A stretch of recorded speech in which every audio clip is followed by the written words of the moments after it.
Bonsoir, bonsoir, bonjour. C'est Congo News 24. Bande Konanga, comme toujours avant de commencer notre émission, nous disons merci à Dieu.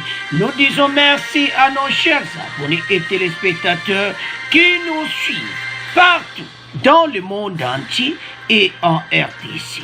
Bande Konanga, soyez les bienvenus. Et joyeux Noël et bonne année 2022. À la une, message de Noël et Nouvel An du président de la République Bandeko. Tokoyoka yango live, Petro parler Siriango et encore l'arrivée du chef de l'État Bandeko à Kabeya Kamwanga. Alors Tokoyoka Fachi, Petro développe mon émission là-dessus. Deuxième point, chers téléspectateurs, vérité Bandeko sur bombe à Béni. Fachi promet la traque des auteurs du crime. Bandeko, ça c'est mon émission, beaucoup yoka ba réalité, beaucoup yoka ba extrait. Alors, tous à la connecter, tout développer ensemble. Troisième point, chers téléspectateurs, secret dévoilé. Boyoka, oyoka biloré hérité après mort de Moussé. Alors, Bandeko, ça n'a pas valeur à Kosaka dans les pays étrangers. Alors, de l'autre côté, bana na ye lokola ba Ibrahim ba Etienne Kabila bango pe bakoluka bayeba ndenge nini masola weza. Alors bandeko eza somo tozala connecté pour déjà ça chauffe. Alors bandeko na ngai émission na biso ebandi comme d'habitude boyebisa bandeko tozala tout autour ya Congo News 24 pour toyoka ba vraiment solo oyo bandeko ya mboka na biso. Message à Lelo Bandeko. On va commencer cette émission avec message à Fachi, message de Noël et de Nouvel An. Après, Tokoleka n'arrive na Kabeya Kamwanga au Grand Kassai. Alors, Fachi, pour le moment, il va à la Grand Kassai. Mais, à mon avis que Noël, toujours ensemble avec la population congolaise. Alors ensemble, la première dame va passer message mo bandeko bokoyoka. Donc c'est ça. Va toucher les poignons. Yango ezake sengwa. Même ozana pasiko, ceux qui présent nazo tanga kayango.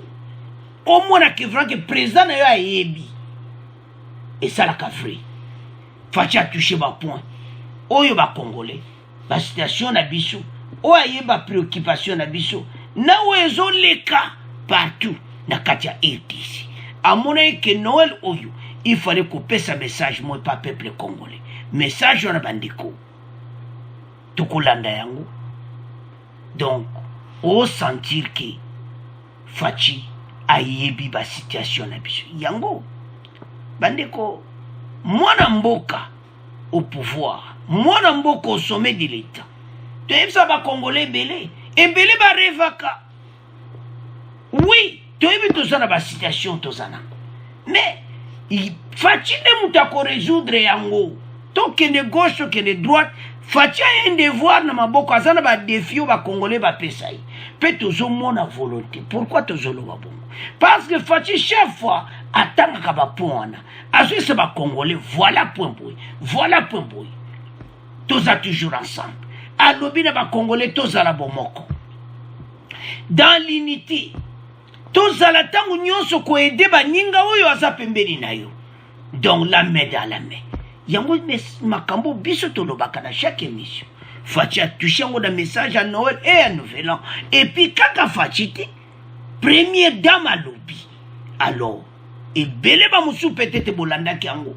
Alors, tolanda yango bandeko. Bon, to continue mission na biso.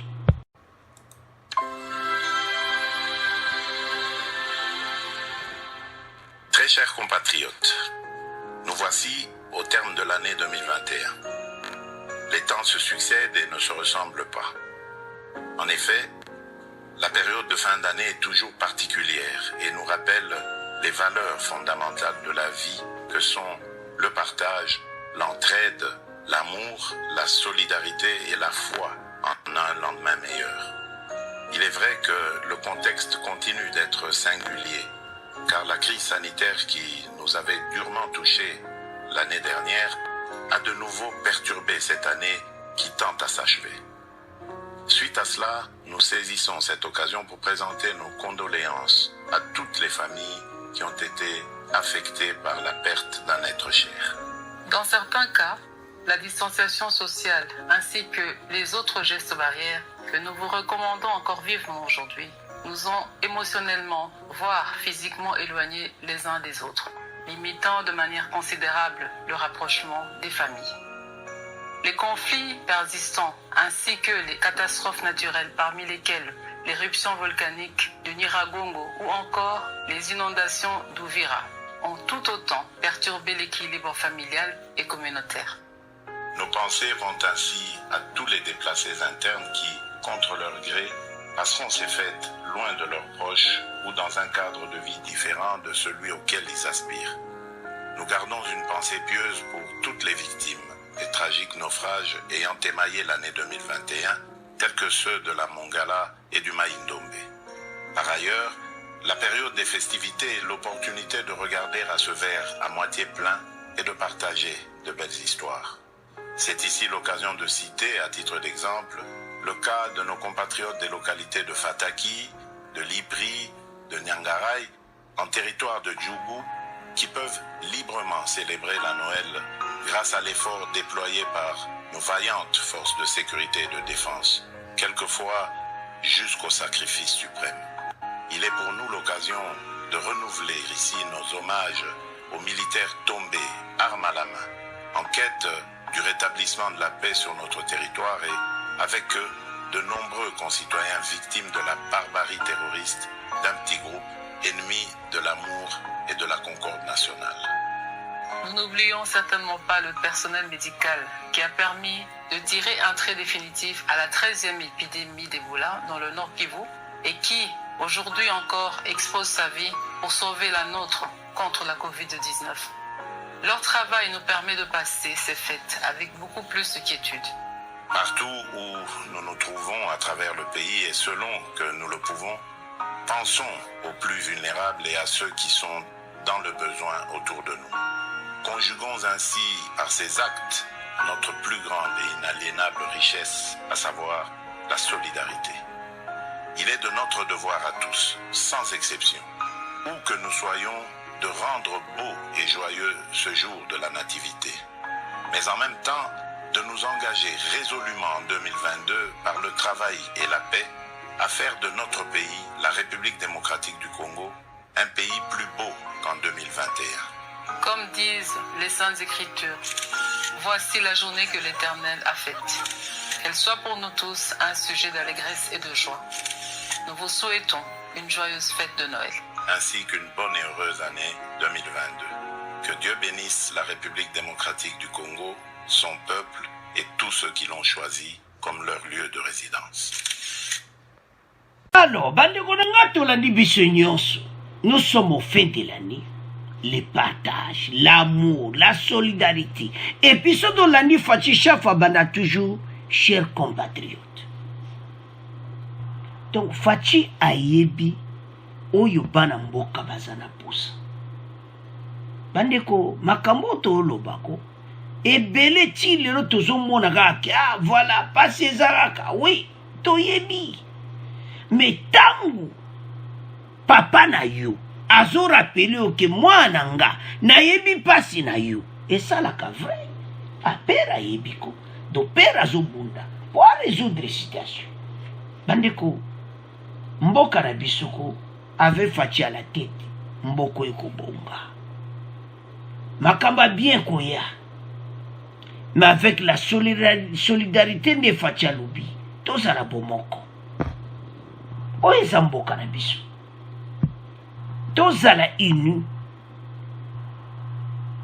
pour mboka oyo ekende liboso. Bandeko, mboka oyo RDC, to vivre ma situation ebeli. Donc, on comprendre que vraiment chef de l'État azobunda pona mboka. Ya ndo senga ba Congolais, tozala bomoko. To avancer na mboka oyo. Makambo ezebele oyo kosalama na RDC ngana yo tokomona donc Fatia zai compromettre et comme ba réalité. omona lelo molili courant électricité mai Fachi aza na kati ya masolo ayebi aza na posa yo ndeko na nga congolais ete o vivre vie moko meilleur.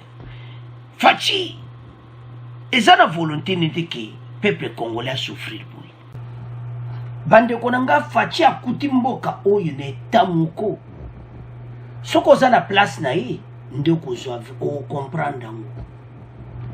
Akuti pays eza na retard il y a plus de 20 ans.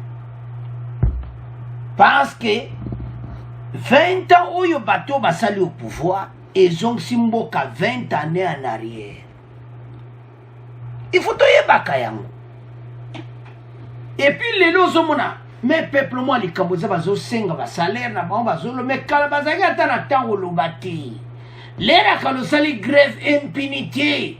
Coup de bosali grève au salaire na binote mais lelo mona bato sala marche et tout ça na besoin ya bambongo na bido ma bato bale bazo réclamer ba droit na bango. Mais parce qu'il y a un bamoni qui gouverne ça na volonté. Mais les wanati Congolais ont la différence ti attaque de Michel Koufa. Aux hommes n'est pas tout outité.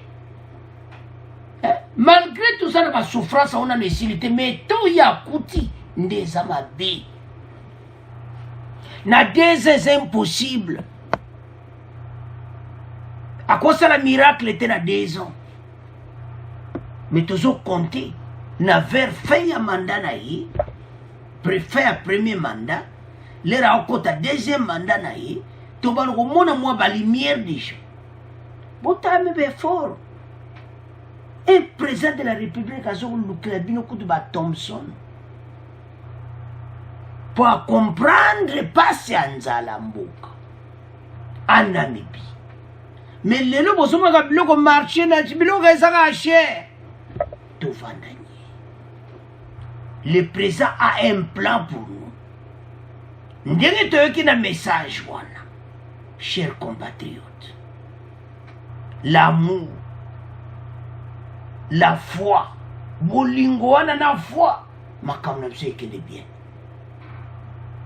Bato bazalaki avant e balinga kimboka te. Ezaki loko alikablo muta du plan na ye aleka nango, oya zia ye aleka nango, eloko bakokaki te kaka balkanisation bakokaki te. Po ba Congolais bazaki misu makasi. Pe ko tika ko sala matena ABC.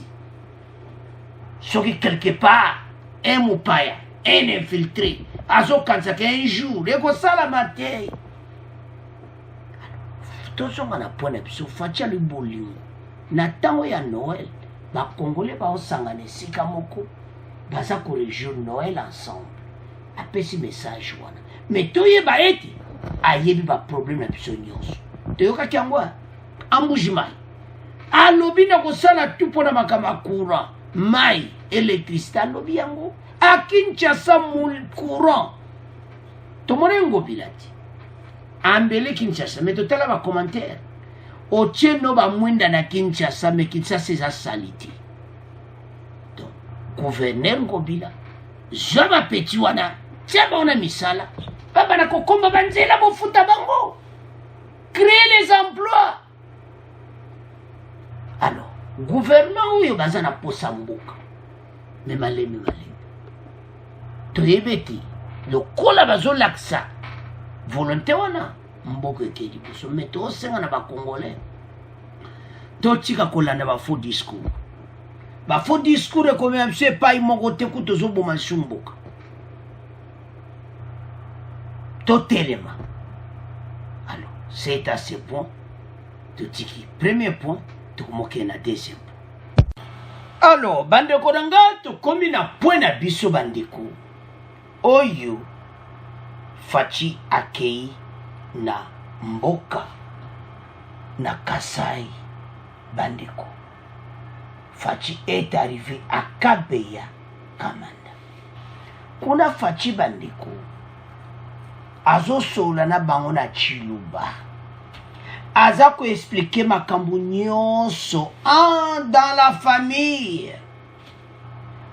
oyebi ke esala ye bango vrai en tout cas bazali vraiment na esengo kolanda chef de l'état nia parce bandeko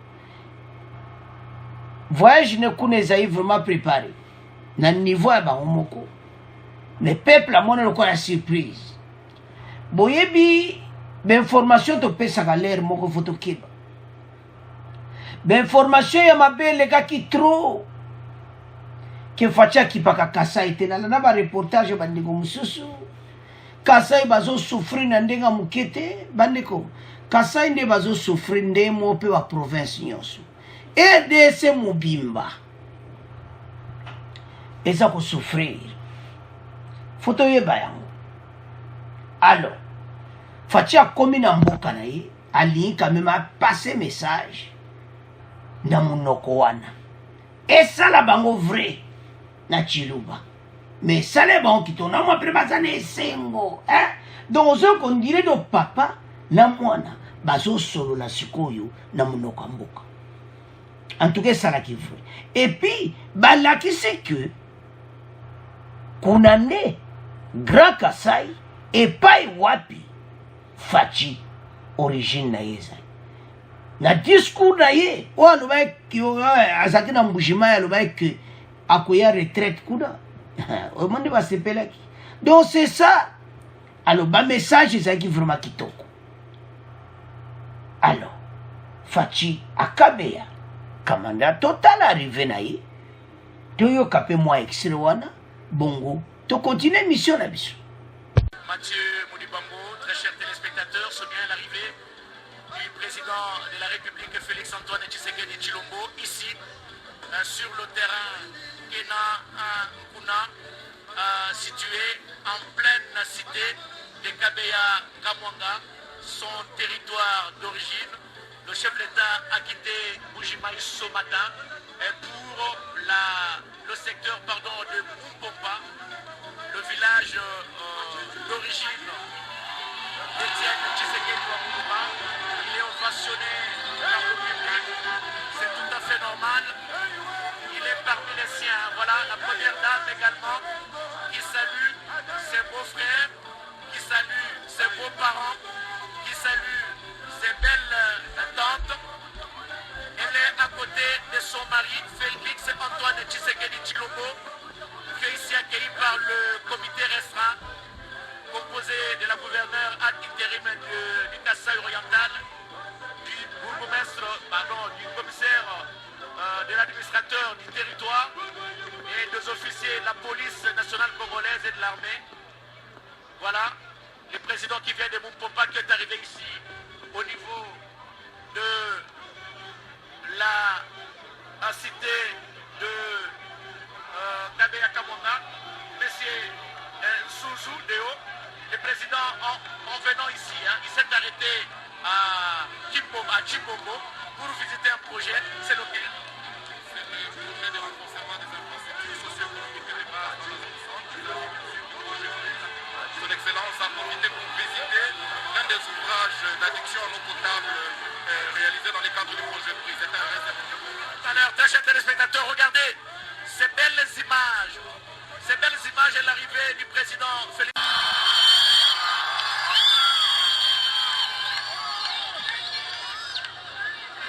Batatu ni bamamu bana betu bakukabeya kamwanga moyi wenu awe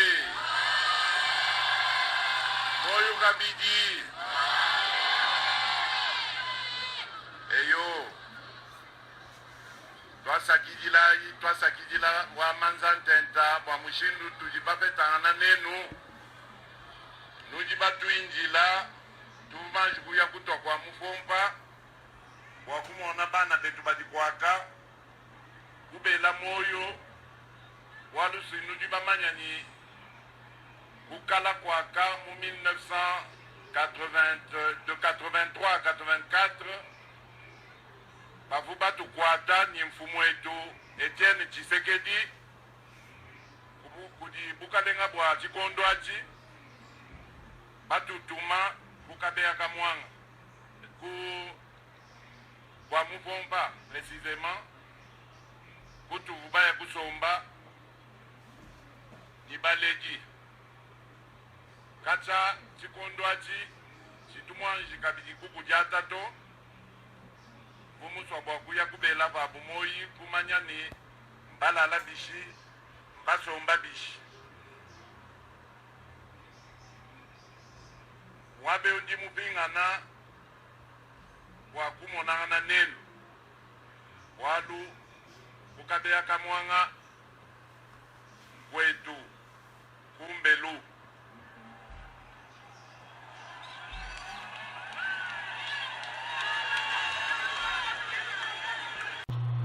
Alors, bandeko nanga biso nyonso tolandi chef de l'État. Donc, tokos Anchiluba na mboka na ye alobi ke vraiment ke o eza mboka na ye ntango meme atinyaki makolo Mbuji-Mayi azongi na mboka na ye. Bandeko ntango Fachiko apromettre bakasayen ke nakoya retraite na Kasai.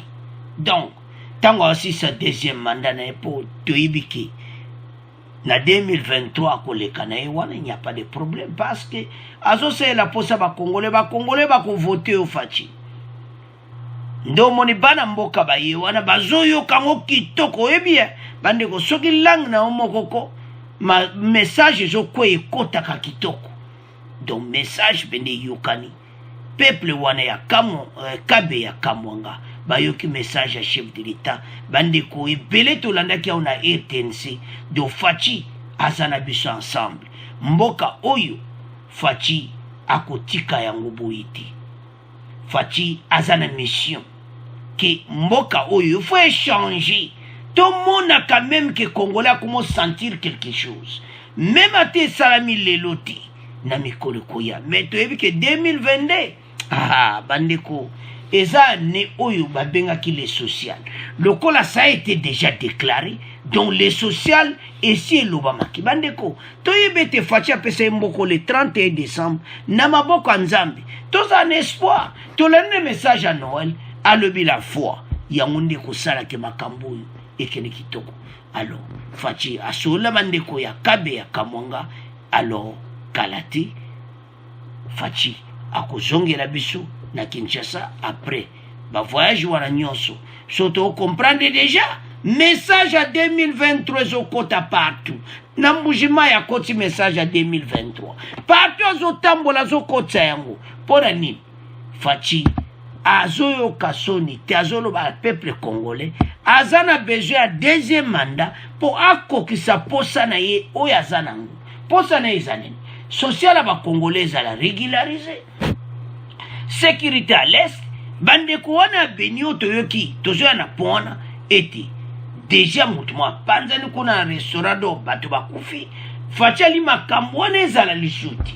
Alors toyebi ete 2022 bandeko mboka wana kimi kokota même na Beni partout à l'est ya EDC ADF akopaka tambango. Alors bandeko nanga Fachi message yokani na bandeko Kasai ayebisi bango kaza besoin ete na 2023 ba voter pour akokisa ba posa ba congolais. Alors bandeko nanga tukomotika premier point oyo tukomokende na deuxième point. Alors bandeko nanga tokomi na deuxième point na biso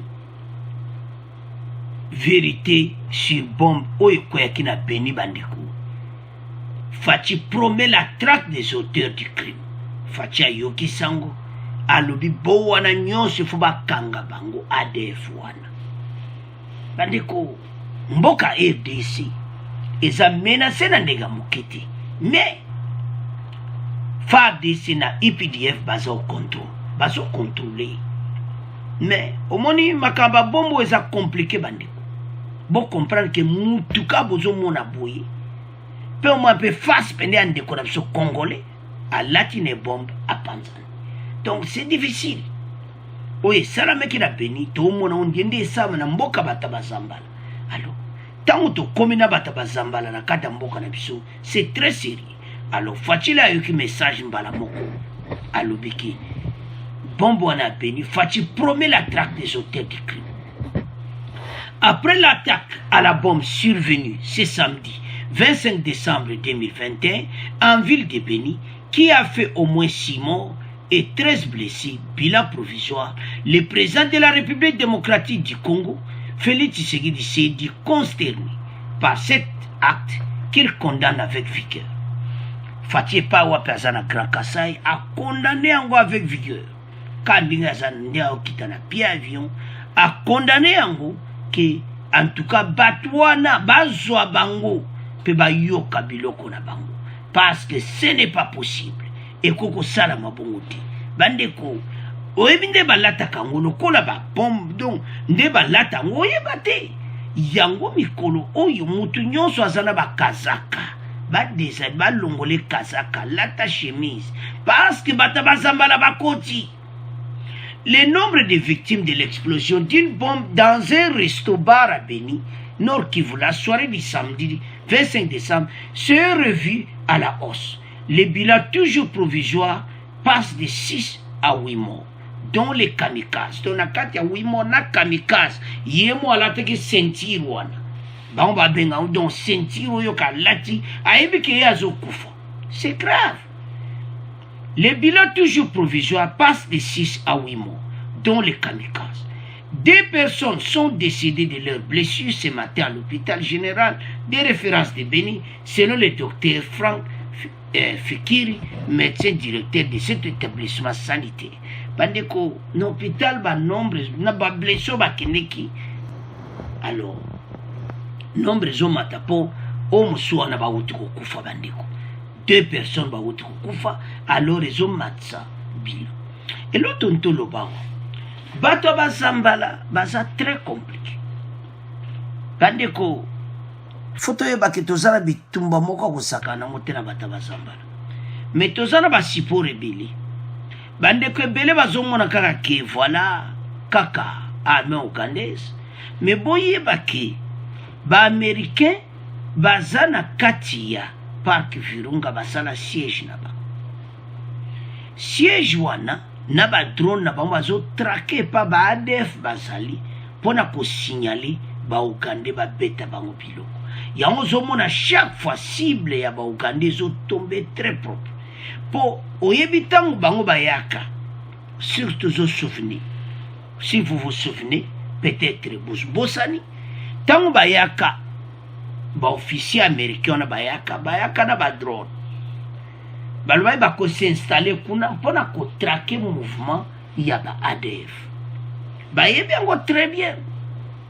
Yon zo mona ki opération o ezo kene propre. Alors, fatia zana sima, ba américain ba yebi pena ki fu ba silisa ADF.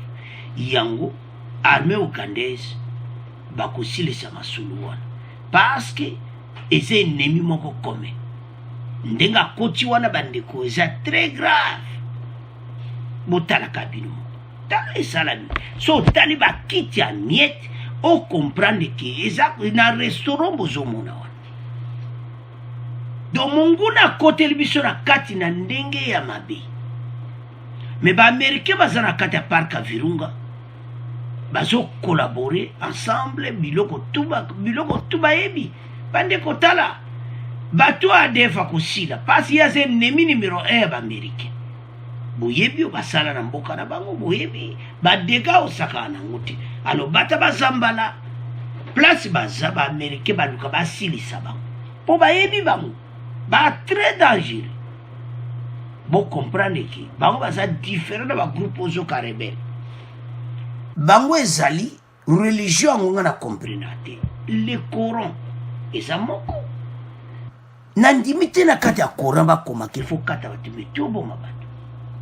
Oyo basalaki na Syrie balimba ya kotsala ngo lisusu na kati ya RDC ba américain bayebi ke RDC za place oyo makamba bien za kosaka nango te nebe économie na bango zo développer bazozo ba matière première pa na biso bakolinga jamais ke biso to koma lokola dende komaki na Syrie. Donc oyo kaka l'air grave tokotiela bine extrait boko yoka ndenge nini bato bapanzanaki ezo sala mawa nazo yebate religion oyo moto andima alati ne veste wana me ayebika kopanzana. Alors solution bien eza fa de ça comprendre que na beni mikolo mutu alata lisuba. Pourquoi kolata bilamba minene? Toza na moiti. Kona toza na verte. So mutu avimbi. Boyeba kaza boy. Et puis ba utilisaka bato baza ba face lokola biso ba utu. Autant au monde oyeba te. Au moins kale sunde ko no Congolais. Nzoka nde yaya azadia pombe na kati na biloko don akosakana te. Il a profité na kati ya resto oyo bandeko. Et ça passe. Alors, biloko aboye. Ba Congolais, soki to mona biloko aboye. Toyeba ke toza en danger. Mboka. Eza déjà donc bato yu lokola déjà tozo menacé bango. Bakoluka toujours bo babengaka ba revanche. Ma ba revanche le moi ça très dangereux ils ont comme bandi ba bombe. Eza ko sakana te. O basale par so basale ya Kampala ku des akisuka. Ya omoni ke armée ougandaise ba emba. Le président de la République a pris avec consternation la nouvelle de l'attaque terroriste qui a frappé Beni ce samedi 25 décembre, jour de Noël. Le chef de l'État condamne avec vigueur cet acte odieux, écrit la présidence de la République sur Twitter. Bandeko, fatia pesi message moko pona yango. Parce que ça la passe. Peuple congolais a ko perdre kaka vibo. Ezaki to côté. Alors, bandeko nanga, tolanda extrait oyo. Toyo kande masule le kaki ba expliquer yango na ndemba yaki na restaurant. Bon, to continue mission na biso. L'Est de la République démocratique du Congo a été le théâtre hier d'un nouvel attentat à Beni, en plein centre-ville. Un kamikaze a fait exploser sa charge devant un restaurant bondé au moment des faits. Au moins 5 personnes sont décédées. Les autorités locales accusent les forces démocratiques alliées, les ADF, d'être responsables de cette attaque. Écoutez ce témoignage. Je vis un mouvement. Il y a une moto inageuka. Na ile moto kugeuka, tout ça ile moto iligeuka, mimi nasikia détonation. Maana moi c'est parce que mimi nauliza gérant anasema vie nazo muona wote na mimi siko naona siyu hata itagi siku tena nje ndio nakuja ku apprendre que watu wanakufa. C'était ça tuko natoka. Mimi naona watu wengine walikuwa biko vivant, wengine ti kwenda kula breche. Alors, bande konanga tolandi biso nyonso wana. Mutazo kanga gera dozo kapenake. Donc mawatro. Mboka na biso comme théâtre ya ba bombe. Donc soto otala. Bande ko sala kapasi. Que tozana pays moko a bien. Mais tozaki na ba dirigeant moko.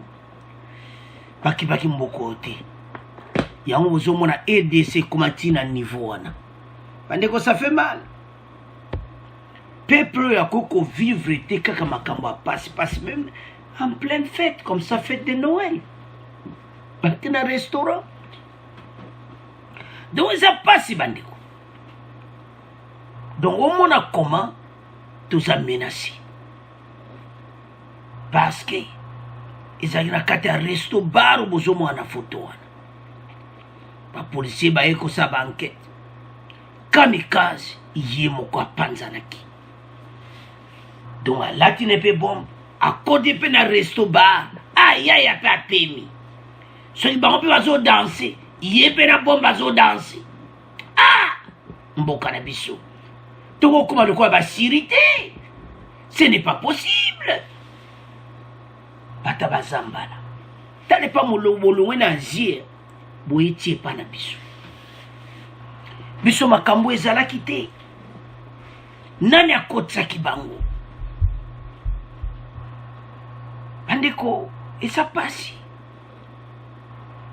La EDC, on a tout. Et le réseau biso. Et ça que tout ça na côté est on va en paix. Bandeko à est quoi avec la richesse que nous avons là-bas. Ce que les allés qui bakabitumbo les industries minières basées les bateaux tout bas de misala. Mais peuple a qu'on souffre. Parce qu'il y a de l'or partout à l'est de la EDC. Colton. Partout. oyo mokili ezoluka botala ndenge nini bato bazomenase biso mpo na richesse na biso moko. Richesse ekomi lokola cible. osomona nzambe apesi biso bomengo me toza na bato baza pembeni na biso bazosepele te biso tojire bomengo wana te. Mais il y aura un jour ekoyokana bakoyoka kelelo parce que on continue à souffrir boité. Ce n'est pas possible. Le nombre de victimes de l'explosion d'une bombe dans un resto à Beni, la soirée de ce samedi 25 décembre, est revue à la hausse. Nombreux au matin. Parce que des belles bazokaki. Mais déjà, il y a parmi les bazokaki, 2 bakoufi. C'était hier 5 personnes mortes sur place. Après 6, maintenant tu communes à 8. Botala ennemi. Monsieur rouge. Balingi bango nyonso kaka. Indice. Toujours vivre. Nata moko bandeko. Munguna. Ah, non. Bandeko bazana besoin à paix. Fatil avait dit que ti bandeko bakozwa paix. Et puis bakozwa. Parce que surtout si l'année na ADF, ba groupe armé etika les communes à Mosango pam. Parce que ADF akosila. Tant que ba américain staff no bazana kati ya Zamba wana Virunga. Na kati ya park batu bakosila. Parce que tokozala te attaquer na ndenge oyo. Bandeko soki boyoka kana oyo esalamaka na bapays wana asiatique. Bandeko impossible Israël nde bato baviva yango epa bapalestinien. Omo mutu azoya bwe mbala moko yoka mutu wana panzani. Episo bato bakosila te. Wana ezaki na resto boso azaki na marché. Siko armée FARDC bakonza FARDC bosala musala bien. Fatia zo soin na bina uto pese bino ba jeep. Bakonza FARDC bosala musala botala batuna so mutu kaka vimbi boye bakake ye wana ADF. Parce munda kola ta bilambe bela minene te bokangai. Parce que bango balata ngo ba vimbi ale apri ba panza. Mais les Congolais tous à l'espoir. Et que notre beau pays tout récupérer mboka oyo. Fachi azaona za mwana mboka. Azana souci mboka. Bozo moi la différence. Ya ole na tala bande comme so bozo mona différence ti. Na le tozaki na 18 ans, na le fachi azalelo, ne fort azosala. Na le à 18 ans, il n'y a pas d'effort. Oyoko mutakufi na place. Oh mutakufi na place. Il y a des mafias partout. Vous voyez combien de colonels au Bakangi? Ils sont en prison sur vos oeufs bâtis. Bakangi, bango, ba colonel, la FARDC, belé, bazan en prison, Bounia. Parce que mboke comme qui théâtre. Bango, bazwa cop na bango. Mais batika, mouyine à Boma Congolais. Fachaï avec détermination qu'il faut un groupe au Basile.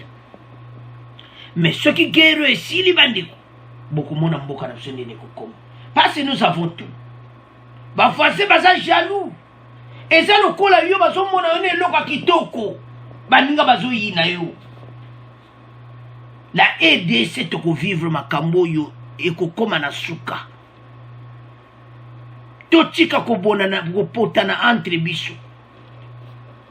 Na sepela kitana yoka ki ba katumbi. Ba Martin Fayulu, ba ngonyoso, ba pesi message. C'est ça! Les Camerounais sont condamnés, ou ka président parti va condamner, président parti va condamner. Et ça dit que c'est la élection 2023. Il faut que ça la kandingi wana, et puis vous continuez ndingi wana. S'il y a un problème, tu vas dans la famille, tu as la nani mungu na koti. Bande que pas mindele za la kabongo. Mais par exemple, Congolais, il y en a qui sont pour. makambo esalama mpona ye azomonaki voilà faci akoguverne bien te tika esalama mais ozosala faci te ozosala ne mboka na yo moko ozoboma bandeko na yo na bareseau sociaux ozopesa bamessage ya mabe fo totelemela bamessage wana ezoleka na bafacebook mikolo bandeko na ngai eza kitoko te message na bawhatsapp oyo ya mabe bozomona te mwana mboka ye à la tête de l'état et puis nous avons fabriqué ba makambo mabe au lieu de supporter mboka ba catholique bango wana bazongi simati balobi non ba tirer des ficelles ba tirer des vestes o ba sako tirer catholique basuki c'est pour la première fois toyo ka bato ba condamné action wana ndenge ba rebelle basali Martin Fayulu et Katumbi. Mais auparavant, bango les ba condamné, il s'attaque à la personne de Félix Tshisekedi. Non. Bosaki na nzela mabe mene bo bano ozonga na nzela. Mais c'est en retard. Les chiens aboient, la caravane passe. Fatia okoma na destinée na ye, passe à sa nzambe motapesa biso yi. Bino nyonso bozo ya kotia mobulu na mboka RDC, ekobetela bino mabe boko yo kango. Passe guerre kosila. Tebisa bino secret déjà. Ba américain bazana katapar ka virunga. Na ba drone na bango. Bazo ba place ADF azali. Ba nyika bango biloko. Et puis ADF akosila. Passe aza ennemi ba américain. Coopération na Uganda bozo mona. Ba américain baza pour yango. Et ba français baza un pied dedans, un pied dehors. Passe yaya wana na ngamu. Yaya wana utokende Paris kalati. Et puis MONUSCO to comme ce qu'on a pon. MONUSCO il fait ça la rôle ne kitoko. Bazawana na Beni il y a un siège de la MONUSCO, basala musala kitoko. Bon pes ba baxel bino inane. Inane ngo ba baxel bino boli bo protéger population wapi. Et ça passe. Mais makambo e koma na suka. Ba Congolais bo kanga makambo to zoloba. Un jour bo reconnaître ka Congo News 24 aloba kiango. EDC ekozala délivrer na bamboka bapaya. Na bamboka banguna. Parce que ba groupe armé wanande eza utiliser na ba oyo ba infiltrer ba kota na RDC. Na lera Mobutu tozaki na bango te. Mais baye ba ete ndenge facha zo me bamboka bakosila parce qu'il est déterminé et le ça passe nini mukonza mboka za déterminé te alors lokola za déterminé te allez bango bazobina mais lokola facha za déterminé batu bilaki bango bikoki ndenge bazawana mayele na bango esili nde baza bazoyebela oni bakosala te mais bandeko na ngai tala ekomi temps totelema biso nyonso oyo eza mboka na biso parce que munguna aza partout azoluka aki dévoré mais baokoka te yango toyesa bacongolais tozala bomoko EDC ekobonga ekokoma bien lelo ata boomona boye mais totika kointoxike peuple totika kolobaka mabe toloba oyo ya bien mpo toconstruire mboka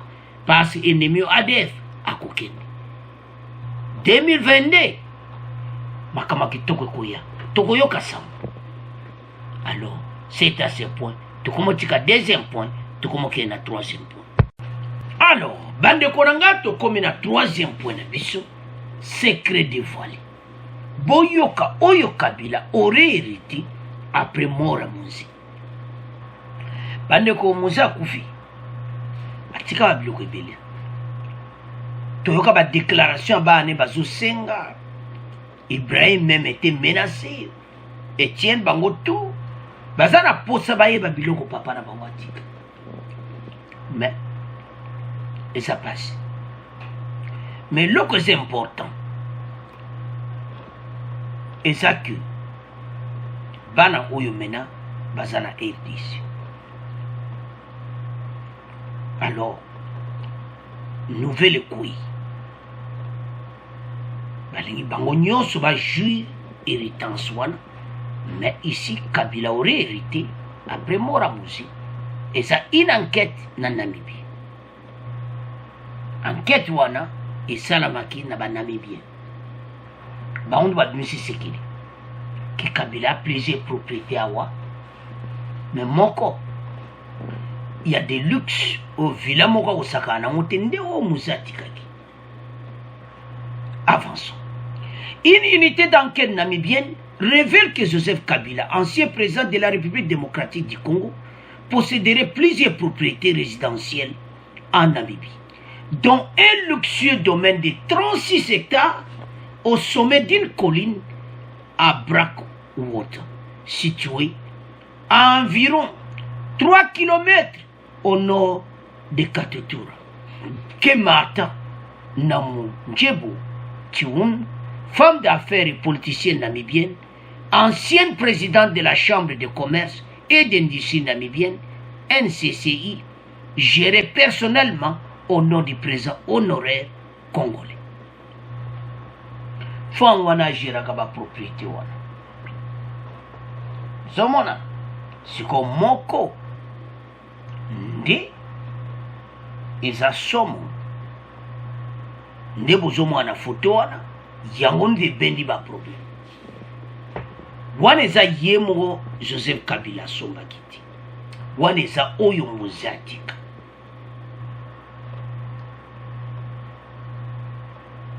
Avançons.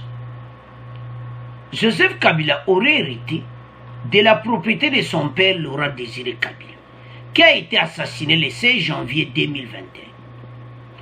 Un voisin ne pas être nommé dit que le père de Kabila a acheté la propriété à l'homme d'affaires Windhoek Klaus Kniphoff en 1999. Mais il a fallu 2 ans pour se mettre d'accord sur le prix de vente de 8,8 milliards de dollars namibiens, qui équivaut à peu près 570 000 dollars. Wana na l'air wana. Le prix aurait été un nouveau record pour une propriété de Blackwater de l'enquête. Na l'air wana na 2000, donc na 2001, tant Kabila soma le père Mosé Kabila a soma kindakwana. Donc les lots roboye ba que 2001 570 dollars, 670 000 dollars. Ce que les lots a combien? Bah 2 millions. Les lots faisaient 2 millions de dollars. Ou bien 1 500 000, 1 800 000, et quoi ça fois 3, fois 4. Parce que c'est mata. Parce que so talika kandengeza na prix à l'élu za kosakana. Maintenant c'est un problème secret. Namibie, Joseph Kabila héritier d'une villa luxueuse de 36 hectares au sommet d'une colline. Obabengango Bandeko Blackwater. Et sa placement symbolique dans Namibie. C'est quoi? Joseph Kabila ça ne va pas seulement. Pourquoi pas donner ça à Ibrahim et Etienne Kabila? Ndakouane. Il y a déjà Nabambongo naye à quoi à soma bandakunaye. Il n'y a pas un problème. Problème nabiso. Autre une émission tout le cas. Ba jeune yo banda kalabaluka héritage ya papa na bangwatika. O eza lokola dongo yo kakaindi. Mote peli. Secret dévoilé. Une unité d'enquête namibienne. De côté à Kabila ninga vandi azo raisonner secret bimi. Mais ça qui secret mais bimi siko. Mais kolo boko yo kabe mission. Parce que jeune yo Etienne et Ibrahim baleka mingi na media bazara posa biloko a papa pe etikala. Comme ça Joseph Kabila pe ameka ko aider pe bango. toyebi parler oyo créer des ne quoi secret ou bandi boita ekota na réseaux sociaux ekokoma o balobaka suka na problème bango bakoreva bande ko eza prix wana batie 8 milliards de dollars namibiens en 2001 donc équivalent 570 000 dollars à peu 565 000 dollars je m'excuse à peu 564 000 dollars ce qu'on arrondir en 563 741 donc ba prix wana il faut tiango na moelle le fois 4 20 ans après toyebi ba parler bandako même na Kinshasa wana so tali ndako muta somba na 2001 bati au prix na lelo mona ngo prix mususu alors na ba pays européen c'est la même chose na ba pays ba Namibie boyebi ke Namibie zambo mo bien économie na bango za kitoko pays africain mais so tali dollar namibien eza pena ndo kitoko alors bandeko botala sikoyo situation parce que bana wana bakoyoka sango ete toyoki sango bakoluka bacontact présent honoraire bakutana bastuna mendenge nini normalement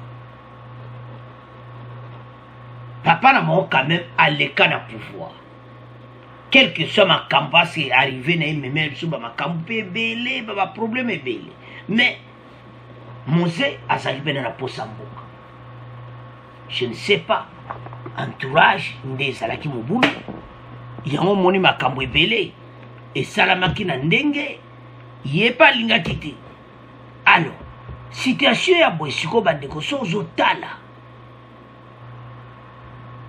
bana oyo pe bazana besoin ba hérité yango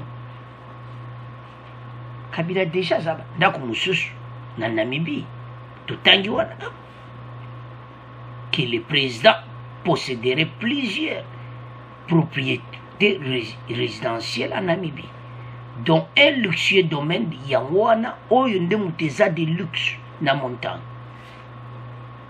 Pour le moment, ça va 2 millions. On a pris ça au contraire 20 ans après. Pourquoi pas?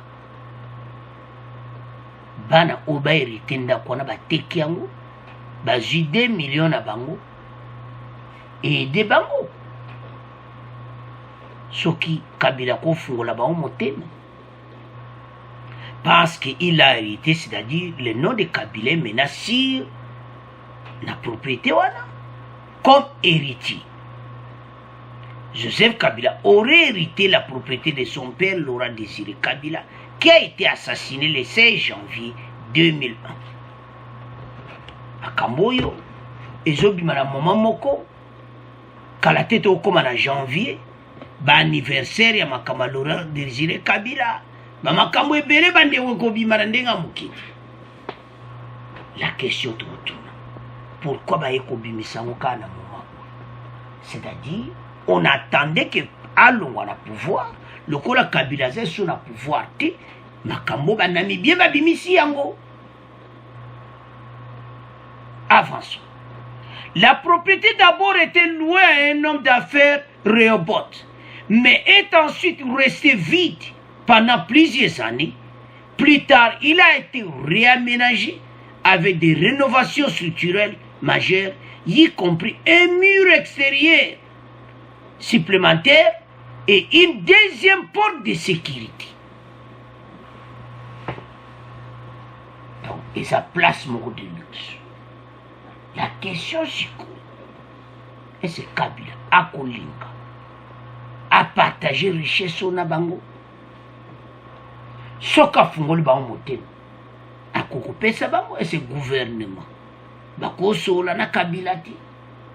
Voilà ndakaboy ou bien fachi bosoli na Kabila tala ba jeune oyo ndako yo lokola secret bimi ekokrie mpe oyo kaka suka na polémique na kati dongo eza ya koyinda deja afungola motema bagene oyo barécupere yango eza un grand problème bandeko na ngai eza somo c'est complexe tentaculaire entouré de murs en scène de 2 km de long makambo ebele moye tokomana ya te bandeko se compose entre autres une grande villa d'une piscine intérieure chauffée attenante d'une cave à vin souterraine et 3 maisons. Bon, comprenez ça, la cave moko à vin souterraine. Bandeko, et ça soka enquête ya biloko na ye. Alors, tant que baza ko enquêter ka biloko ya Kabila, makambo ebele za kobima kosaka nango te. Mais oyo sikoyo ba propriété mosusu wana batangi yango te. Azana ba propriété na Namibie balobi kaka plusieurs propriétés mais oyo ba bimisi secret oyo ezana likolo ya ngomba. Ça coûte très cher dans Namibie place propriété ezali. C'est que la question est de savoir est-ce que Kabila a partagé propriété on a ba Ibrahim Etienne? Est-ce que ako sala bango apesa bango yango comme cadeau ya fait l'année 2001 lokola secret bimi? Est-ce que bata membre du gouvernement ba yoki na mission ba moni yango ba ko sola na Kabila te aider ba jeune oyo propriété apesa bango yango? Totika ngona bino parce ça chauffe déjà to éviter mikolo déjà ça ya koyina ndenge bimi boy lobi na réseaux sociaux ça va chauffer. Alors bande konanga c'est à ce point to comme tika bino bon abonner massivement bon partager bon continuer à joindre Congo News 24. Joyeux Noël, bonne année, au revoir. Tout comme une émission à Bissot, Oyalobi.